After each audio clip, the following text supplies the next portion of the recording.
అంతా నశించిపోయి మళ్ళీ మొదటికి వచ్చేస్తాడు. మళ్ళీ అక్షరాభ్యాసం దగ్గరికి వచ్చి మళ్ళీ కిందకు పంపిస్తాడు. కాబట్టి పరిణతి అని ఒక మాట ఉంటుంది. పరిణతి అంటే కర్మ చెయ్యకుండా ఉండడం ఎవ్వరికీ సాధ్యం కాదు. భగవద్గీతలో గీతాచార్యుడు కూడా అదే ప్రతిపాదన చేస్తాడు. కర్మ చెయ్యకుండా ఉండలేరు. కర్మ చేసేటప్పుడు కేవలము ప్రతి కర్మని ఈశ్వరార్పణగా చేసుకుంటూ అంతటా పరమేశ్వరుణ్ణి చూడగలిగినటువంటి విశాల హృదయము, భక్తి ఏర్పడ్డాయనుకోండి.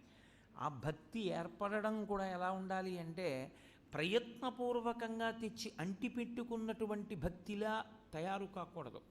సాధన అన్న మాటకి పరాకాష్ఠ ఎక్కడికెడుతుందంటే, ఇక భక్తి వ్యక్తి రెండుగా చూడడం ఇక మీకు సాధ్యం కాదు. వ్యక్తి భక్తితో కలిసిపోతాడు.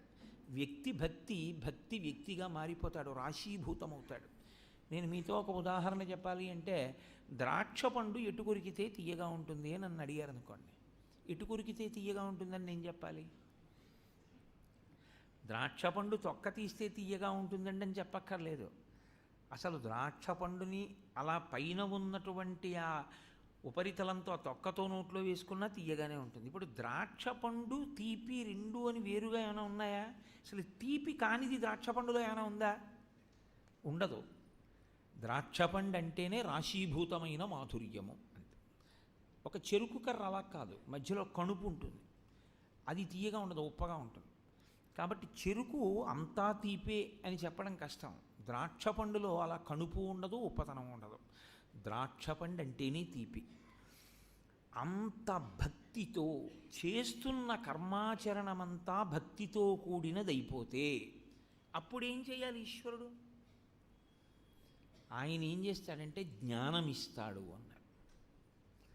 ఆ జ్ఞానము దేని వలన సంభవము అంటే ఇది తప్ప వేరొక సాధనం లేదు అని చెప్పింది లోకం. అందుకే శంకర భగవత్పాదులు మోక్ష సాధన సామాగ్ర్యాం భక్తిరీవ గరీయసి అనడానికి కారణం అది. భక్తితో కర్మాచరణము చేస్తూ చేస్తూ చేస్తూ చేస్తూ చేస్తూ వెళ్ళగా ఒక జ్ఞానము ఆవిర్భవిస్తుంది.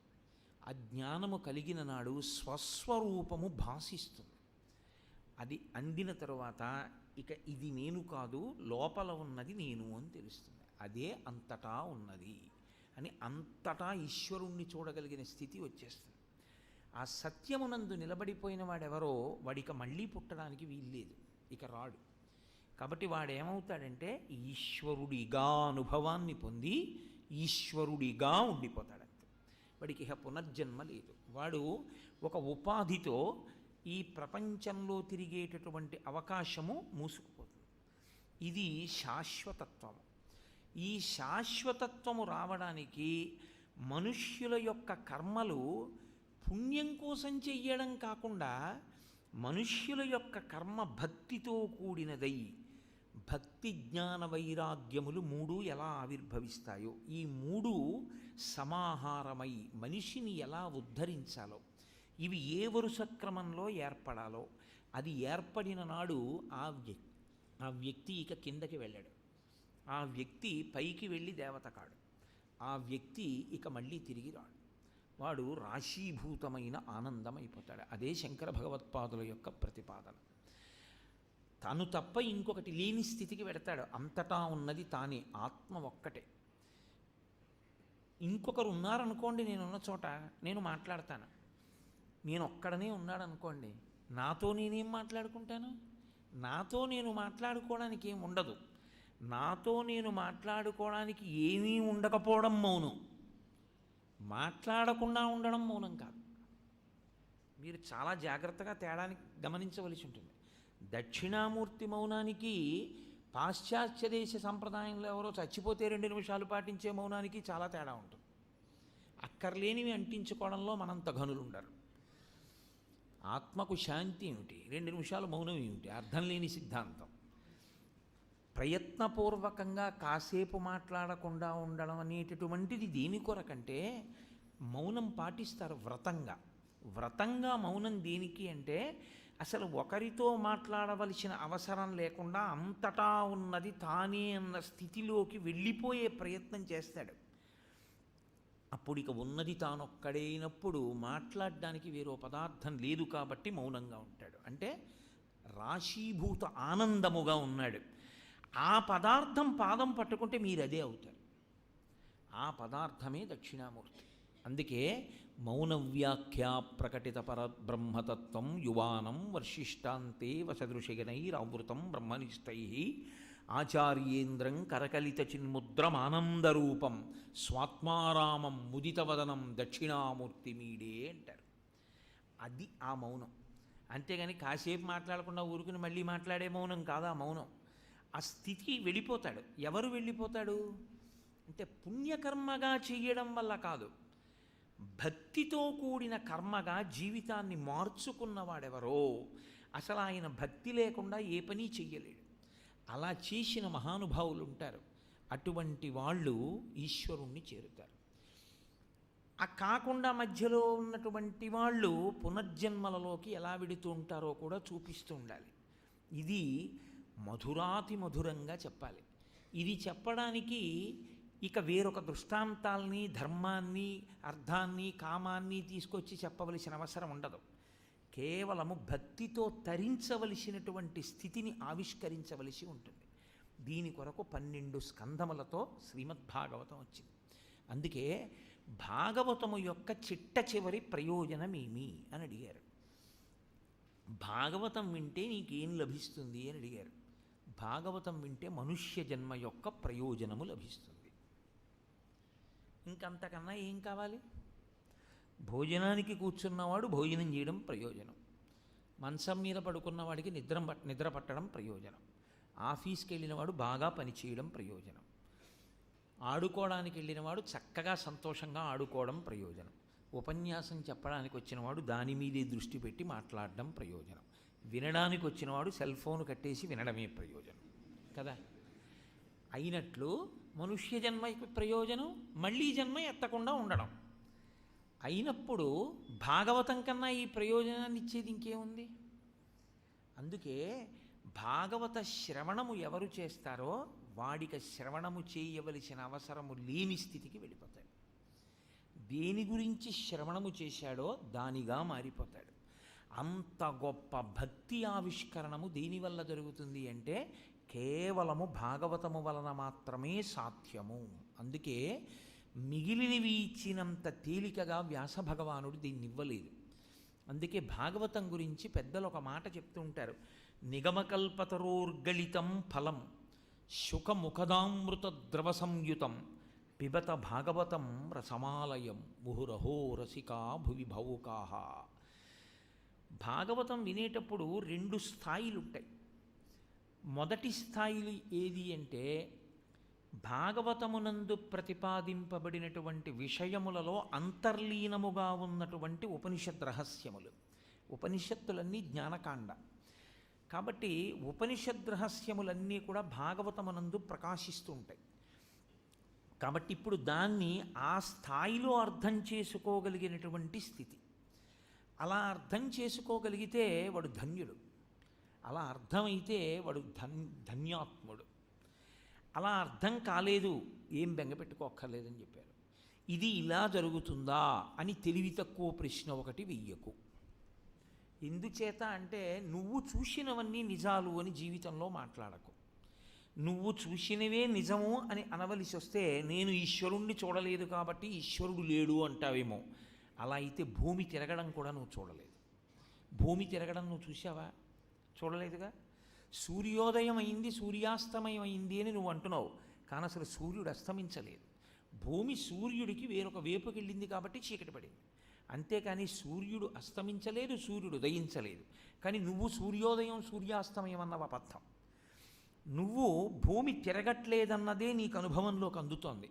అనుభవంలో భూమి తిరుగుతున్నట్లు ఎవరికీ అందదు, కానీ భూమి తిరుగుతోందన్నది సత్యం. భూమి తిరుగుతోంది అన్న విషయాన్ని ఒక సైంటిస్ట్ చెప్తే ఒప్పుకున్న నువ్వు ఒక ఋషి చెప్పిన భాగవతాన్ని అంగీకరించలేకపోతే నీ కర్మ. ఎందుకని అంటే అన్నీ నా కంటికి కనపడితేనే ఈశ్వరుడు అనుకున్నవాడు పెద్ద మూర్ఖుడు. అన్నీ నీ కంటికి కనపడవలసి వస్తే చాలా కనపడని నువ్వు అంగీకరించావు. అలాగే అలా కంటికి కనపడే స్థితికి ఎదిగే ప్రయత్నం చెయ్యాలి. కానీ నువ్వు మూర్ఖత్వంతో వాదించావని ఉన్నానని నిరూపించుకోవడానికి రావలసిన అవసరం పరమేశ్వరుడికి ఉండదు. ఆయన భక్తికి కట్టుబడే ఉండేవాడే కానీ ఆయన ధిక్కరించిన వాడికి కట్టుబడేవాడు కాడాయన. కాబట్టి భాగవతము ముహురహో భువి భావుకాహ పిబత భాగవతం, భాగవతాన్ని జుర్రుకో, తాగు. మీరు చూడండి, కొన్ని పదార్థాలని తినేటప్పుడు ఏ పదార్థము తినవలసి ఉంటుందో దాన్ని ముందే నిర్ణయం చేసేసుకుని అది తినేసి ఇది పనికి రాదని నమ్మి అవతల పారేస్తాం. అరటిపండు ఇచ్చి తినండి అన్నాను అనుకోండి, అరటిపండు ఇచ్చి తినండి అంటే ఇది తినక్కర్లేదు అని మీరు నిర్ణయానికి వచ్చేస్తారు. అరటిపండు తొక్క విషయంలో ఇలా విప్పేస్తారంతే. విప్పేసి పండు తినేసి తొక్క అవతల పారేస్తారు. ఎందుకంటే తొక్క తినక్కర్లేదు మీకు నమ్మకం.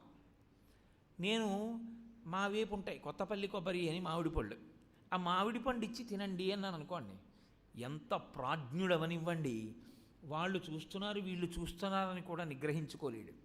ఆ తొక్క అక్కడ పెట్టి టెంకని ఎంతగా చీకేస్తారంటే పచ్చగా ఉన్న టెంక తెల్లగా అయిపోతుంది. అంటే ఇక దాంట్లో ఎక్కడ రసం ఉండడానికి అవకాశం ఉండదు. ఆ ఉండేటటువంటి పీచుని పళ్ళతో పట్టుకుని చీకేస్తారు, అంత తీయగా ఉంటుంది.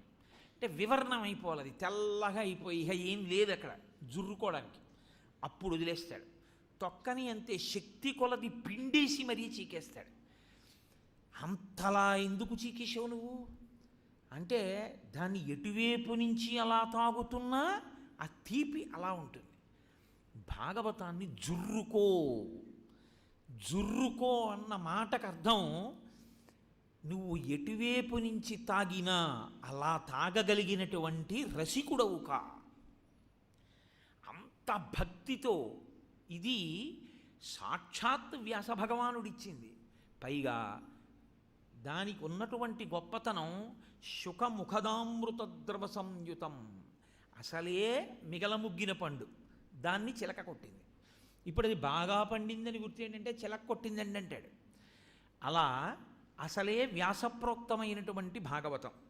ఈ భాగవతాన్ని శుకమహర్షి ప్రవచనం చేశాడు. మిగిలినటువంటి పౌరాణిక వాంగ్మయాన్ని అంతటినీ కూడా ప్రవచనం చేసినవాడు సూతుడు. ఒక్క భాగవతాన్ని మాత్రం శుకుడు ప్రవచనం చేశాడు. అసలు శుక అన్న శబ్దంలోనే ఒక విచిత్రం. ఇక కర్మ చెయ్యవలసినటువంటి స్థితిని దాటిపోయి పరిపూర్ణమైన జ్ఞానిగా మిగిలిపోయిన వాడెవరో వాడు మాత్రమే భాగవతాన్ని ప్రవచనం చేశాడు మొట్టమొదటిసారి. ఆయన పరమవైరాగ్య సంపత్తి కలిగినటువంటి వాడు. ఆయనకి దేని మీద వ్యామోహం లేదు. ఎంత వ్యామోహం లేదు అంటే కేవలము ఒక ఆవు పాలు పితకడానికి ఎంత సమయం పడుతుందో అంతకన్నా ఎక్కువ సమయం ఉండడు. అసలు పరదేవత సృష్టించినటువంటి ఈ సృష్టిలో ఒక అత్యద్భుతమైనటువంటి స్వరూపము శుకమహర్షి. ఆయన పుట్టుకతో బ్రహ్మజ్ఞాని. అసలు ఆయనకి ఏదో బోధ తర్వాత జ్ఞానం కలగడం, భక్తితో కూడిన కర్మాచరణం తర్వాత జ్ఞానం కలగడం కాదు. ఆయన కేవలం ఒక పుట్టుకతోనే అంతటి జ్ఞానిగా భాషించాడు. ఎంతటి జ్ఞాని అంటే మీరు ఎప్పుడైనా ఎక్కడైనా శుకమహర్షి బట్ట కట్టుకుని కూర్చున్నట్లుగా ఒక్క చోట ఒక్క చిత్రాన్ని మీరు చూశారా? ఉండదు. కనీసం కౌపీన ధారణ కూడా ఆయన చేయరు. అంటే అంత వైరాగ్య సంపత్తి కలిగిన వాడు, అంతటి మహాజ్ఞాని. అంతటి మహాజ్ఞాని, అంతటి వైరాగ్యం ఉన్నవాడు, లింగభేదము కూడా తెలియనివాడు, మనస్సు కదలనటువంటి వాడు, అంతటి తపోనిష్టాగరిష్ఠుడు. అటువంటి మహానుభావుడైతే ఆయన మాత్రమే భాగవతాన్ని ప్రవచనం చెయ్యడానికి అర్హతని పొందాడు. అందుకే మీకు అక్కడ తేడా కనపట్టాలా? మిగిలిన వాంగ్మయం అంతా ఒకెత్తు,